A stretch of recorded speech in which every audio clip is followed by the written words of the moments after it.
Di sebuah zaman ketika agama menjadi hafalan, bukan pengalaman, dan cinta berubah jadi mata uang validasi, lahirlah satu sosok yang menolak semua itu. Namanya Syams Tabrizi. Dia bukan ulama besar, bukan pemimpin tarekat, bahkan tidak banyak orang tahu wajahnya seperti apa. Tapi justru karena itu ia menjadi legenda, karena Syams bukan institusi. Dia adalah api yang membakar, mengguncang, lalu menghilang seperti kabut di pagi hari. Syams lahir di Tabriz, Persia, sekitar abad ke-12. Ia tumbuh dalam keluarga yang taat beragama, dikelilingi oleh tradisi dan ketundukan pada ajaran yang kaku. Tapi sejak usia muda, ia menunjukkan sesuatu yang ganjil bagi orang sezamannya, rasa ingin tahu yang tidak pernah habis. Dia sering diam berjam-jam, bukan karena malas, tapi karena memikirkan hal-hal yang orang lain anggap mustahil. Ia acap kali bertanya tentang Tuhan, bukan dengan pujian, tapi dengan gelisah. Dia tidak hanya membaca kitab, tapi mempertanyakan mengapa isi kitab begitu mudah dialihfungsikan menjadi alat kuasa. Di usia remaja, Syams belajar dengan banyak guru, tapi hampir semua tak sanggup menampung pertanyaannya dan menjawab rasa ingin tahunya. Dia dianggap membangkang, dianggap tidak tahu sopan santun dalam ilmu. Tapi sebenarnya, Syams hanya tidak mau sekadar mengulang, dia ingin memahami apa yang dia baca. Ia pernah berkata, jika Tuhan bisa dikenali lewat hafalan, maka para burung gagak pun bisa menjadi wali. Sejak saat itu, ia memutuskan keluar dari sistem. Ia hidup berpindah-pindah, mendengar cerita orang-orang miskin, tidur di bawah bintang, dan belajar dari kehidupan itu sendiri. Ia tidak percaya bahwa kebenaran bisa dikurung dalam satu metode atau mazhab. Dari sanalah terbentuk cara berpikirnya, liar, bebas, dan dalam. Bagi Syams, hidup adalah pembakaran yang konstan. Kau bakar ego, kau bakar konsep, sampai hanya ketiadaan yang tersisa. Dan disitulah katanya Tuhan akan muncul. Pemikirannya bukan hasil pendidikan formal, tapi hasil luka, kelana, dan kejujuran yang brutal. Sejak kecil, ia sudah menunjukkan gelagat berbeda. Ia tidak puas hanya dengan hafalan atau ibadah ritual. Dia gelisah mempertanyakan, dan selalu ingin menembus lapisan paling dalam dari agama dan keberadaan. Ia akhirnya memilih jalan sebagai pengembara, menempuh kehidupan sunyi dan penuh tantangan. Tidak berguru secara konvensional, tidak membentuk kelompok. Ia mencari kebenaran melalui pengalaman langsung, bukan lewat dogma. Filsafat hidupnya radikal. Ia pernah berkata, jika kau ingin melihat Tuhan, bakarlah semua konsep tentangnya. Tuhan bukan kata, dia adalah pengalaman yang membakar. Kalimat ini membuatnya dijauhi para ulama. Tapi Syams tak gentar. Ia percaya bahwa cinta yang menghancurkan ego, adalah satu-satunya hukum semesta. Bagi Syams, cinta bukan tentang dimiliki atau memiliki. Cinta adalah kehilangan total. Kau harus lenyap agar yang tersisa hanyalah Tuhan, kata Syams. Cinta menurutnya bukan soal relasi antara dua manusia, tapi tentang runtuhnya semua identitas palsu. Seorang raja dan pengemis adalah sama ketika mereka mencinta tanpa syarat. Kalau cinta membuatmu merasa lebih tinggi dari orang lain, kata Syams, itu bukan cinta, itu ego yang menyamar. Pencarian Syams akan satu jiwa yang siap terbakar, akhirnya membawanya ke Konya, kota tempat seorang yang akan menjadi muridnya di masa depan Jalaluddin Rumi tinggal. Saat itu Rumi adalah ulama besar, terpandang, dikelilingi murid-murid yang menghormatinya. Tapi Rumi belum benar-benar menyala. Dia adalah samudera yang terkurung dalam botol, ujar Syams tentang Rumi. Pertemuan mereka terjadi tanpa upacara. Rumi sedang duduk di perpustakaannya, tenggelam dalam kitab-kitab dan pemikiran yang selama ini membentuk fondasi hidupnya. Lalu datang Syams, membawa satu pertanyaan yang mengguncang. Bukan karena isinya provokatif, tapi karena arahnya menusuk jauh ke dalam. Syams menyodorkan sebuah paradoks. Bagaimana bisa seseorang yang dianggap telah mencapai puncak spiritual, dengan segala penghormatan dan pengikut, masih merasa belum benar-benar memahami hakikat, sementara ada sosok lain yang justru berani berkata, seolah telah menyatu dengan kebenaran itu sendiri, tanpa gelar, tanpa pengakuan. Di satu sisi ada kerendahan hati yang menyentuh.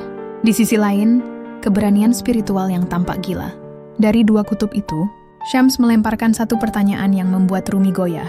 Apakah pengakuan akan ketidaktahuan lebih jujur, ataukah keberanian mengaku menyatu dengan kebenaran justru mencerminkan kedalaman yang tak bisa dijelaskan? Apakah kebenaran bisa didekati lewat kehati-hatian dan ketundukan, atau harus dilompati lewat kehancuran ego yang total?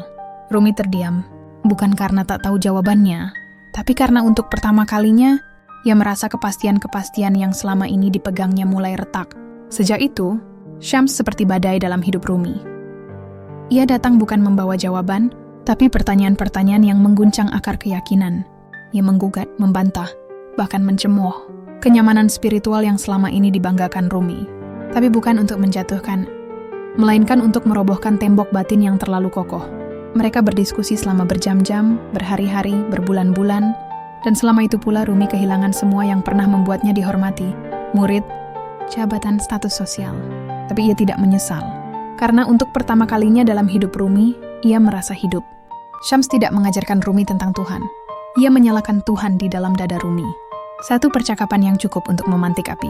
Syams menggugat logika Rumi, menggoyang kenyamanan spiritualnya, dan menantangnya untuk melepaskan segalanya demi satu hal, cinta yang membakar. Sejak saat itu, hidup Rumi berubah drastis. Ia meninggalkan pengajaran formal dan mulai menghabiskan waktu hanya bersama Syams. Murid-muridnya resah, banyak yang cemburu, tapi Rumi tidak peduli. Bersama Syams, ia menemukan cermin jiwanya. Rumi mulai menulis.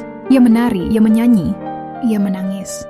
Ia mencintai, bukan cinta biasa, tapi cinta yang menggetarkan akar keberadaannya.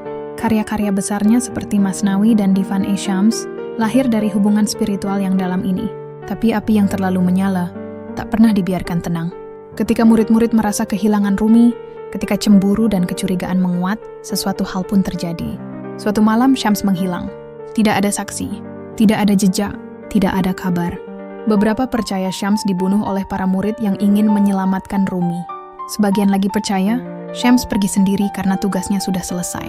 Ada juga yang meyakini, Syams menyatu dengan semesta, menjadi api, menjadi angin, menjadi gema di dada para pencinta pemikirannya. Namun bagi Rumi, Syams tidak pernah benar-benar pergi. Ia menulis, jangan katakan Syams telah pergi. Dia ada di dalam dadaku, di setiap denyut nadi. Kepergian itu justru membebaskan puisi Rumi. Ia menulis bukan lagi dari kedekatan fisik, tapi dari luka dan kehilangan. Dari kehilangan itu lahir cinta yang lebih dalam, lebih luas. Ia tak lagi bergantung pada kehadiran Syams, karena Syams sudah menjadi bagian dari dirinya sendiri. Dan di sanalah revolusi itu terjadi. Rumi, si ulama, menjelma menjadi simbol cinta ilahi. Ia menulis tentang kerinduan, kefanaan, dan ketuhanan.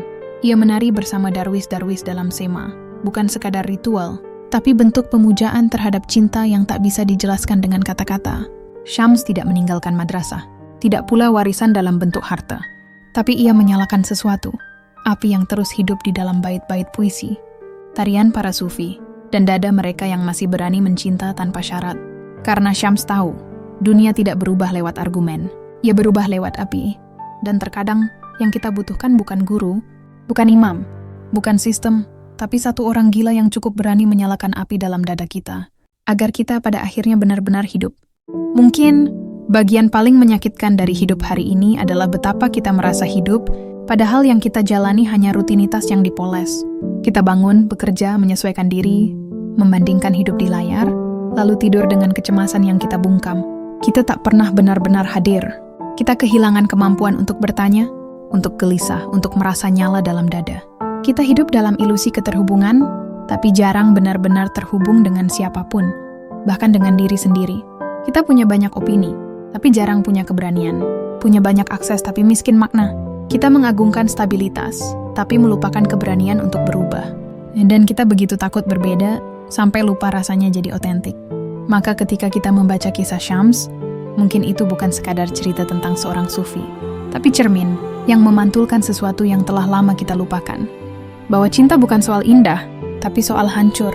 Karena cinta, menurut Syams, bukan tentang memiliki atau dimiliki, bukan tentang romansa atau pengorbanan sesaat. Cinta adalah kehancuran ego, penyerahan total. Ketika kau mencinta dengan benar, kau tidak lagi menjadi apa-apa. Tidak ada nama, tidak ada status, tidak ada identitas yang bisa dikagumi. Yang ada hanya Tuhan, atau sesuatu yang lebih besar dari dirimu sendiri, yang tak bisa dijelaskan dengan kata, hanya bisa dirasakan dengan gemetar. Di dunia yang serba cepat hari ini, kita ingin cinta yang instan, yang bisa diklik dan dikurasi. Tapi cinta sejati, seperti yang diyakini Syams, justru membawa kita pada ketelanjangan total. Ia membakar. Ia tidak sopan. Ia menelanjangi setiap kepalsuan. Ia membuat kita bertanya, dan dalam pertanyaan itu kita terbuka. Dan mungkin itu sebabnya cinta ala Syams tak pernah jadi tren, karena ia menuntut satu hal yang paling jarang kita beri, kejujuran utuh. Bahkan jika kejujuran itu membuat kita kehilangan semuanya, kita butuh cinta yang bukan hanya membuat kita nyaman, tapi juga mengguncang. Cinta yang bukan hanya menyatukan, tapi juga menghancurkan tembok dalam diri kita yang terlalu lama kita bangun. Dan dari puing-puing itu, kita bisa membangun ulang diri dengan cara yang lebih jujur, lebih hidup, lebih dekat dengan Tuhan yang tak bisa dijelaskan tapi bisa dirasakan. Cermin yang menampar kita pelan, menyadarkan betapa banyak bagian dari hidup kita yang sudah lama mati.